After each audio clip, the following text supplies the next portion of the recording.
Assalamualaikum warahmatullahi wabarakatuh. Perkenalkan, nama saya Fahmi Fadila dari kelas 12 TDSN 1. Saya di sini akan menjelaskan materi PKN tentang pelanggaran hak dan pengingkaran kewajiban warga negara atau yang disingkat dengan HAM, hak asasi manusia. Di sini bab satunya ada dua. Yang pertama makna hak dan kewajiban warga negara. Yang kedua, substansi hak dan kewajiban warga negara dalam Pancasila. Untuk yang pertama, makna hak dan kewajiban warga negara adalah hal yang Anda peroleh atau dapatkan. Hal tersebut dapat berbentuk kewenangan atau kekuasaan untuk melakukan sesuatu. Jadi hak warga negara itu hak yang dimiliki oleh setiap masyarakat yang ada di negara kita. Dan yang kedua, substansi hak dan kewajiban warga negara dalam Pancasila.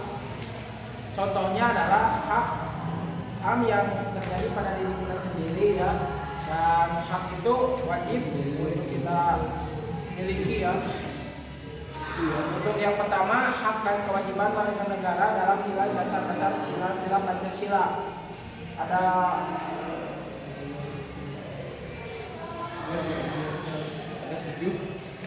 5. Yang pertama,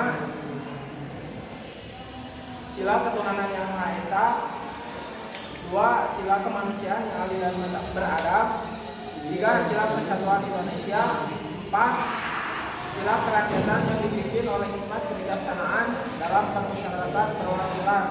Dan yang terakhir, sila keadilan sosial bagi seluruh rakyat Indonesia.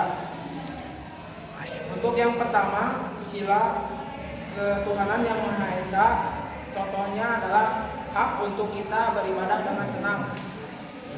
Contohnya sholat, tidak ada yang mengganggu, dan ataupun agama yang lainnya, contohnya Kristen, seperti beribadah di gereja dan tidak ada yang mengganggu pula. Untuk yang kedua, sila kemanusiaan yang adil dan beradab, contohnya memperlakukan orang lain sesuai dengan harkat dan martabatnya sebagai makhluk ciptaan Tuhan yang Maha Esa. Dan yang kedua, mengakui persamaan derajat, hak dan kewajiban setiap manusia tanpa membeda-bedakan suku, keturunan, agama, jenis dan sebagainya. Untuk yang ketiga, sila persatuan Indonesia. Contohnya menempatkan kepentingan bangsa dan negara di atas kepentingan pribadi atau golongan, sanggup dan rela berkorban untuk kepentingan bangsa dan negara. Untuk yang keempat, sila kerakyatan yang dipimpin oleh hikmat kebijaksanaan dalam permusyawaratan perwakilan. Contohnya mengutamakan musyawarah mufakat dalam setiap pengambilan keputusan. Jadi kalau kita ada masalah seperti dalam masyarakat, kita selesaikan dengan cara musyawarah mufakat. Yang kedua, tidak memaksakan kehendak kepada orang lain. Contohnya ketika kita bermusyawarah dengan orang lain dan kita memiliki pendapat, sedangkan orang lain berpendapat beda dengan kita harus menghargainya. Dan yang kelima, sila keadilan sosial bagi seluruh rakyat Indonesia. Contohnya mengembangkan sikap gotong royong dan kekeluargaan dengan masyarakat di lingkungan sekitar. Seperti orang lain ketika sikap gotong royong dan kekeluargaan dengan masyarakat di lingkungan sekitar. Contohnya ketika orang lain membangun rumah, kita harus membantunya dengan cara gotong royong. Yang kedua, tidak melakukan perbuatan yang merugikan kepentingan umum. Contohnya mabok, minuman keras, yang seperti itulah yang merugikan. Untuk yang kedua, hak dan kewajiban warga negara dalam nilai instrumental sila-sila Pancasila. Yang pertama, ada hak atas kewarganegaraan. Yang kedua, kesamaan kedudukan dalam hukum dan pemerintahan. Yang ketiga, hak atas pekerjaan dan penghidupan yang layak bagi kemanusiaan. Yang keempat, hak dan kewajiban bela negara.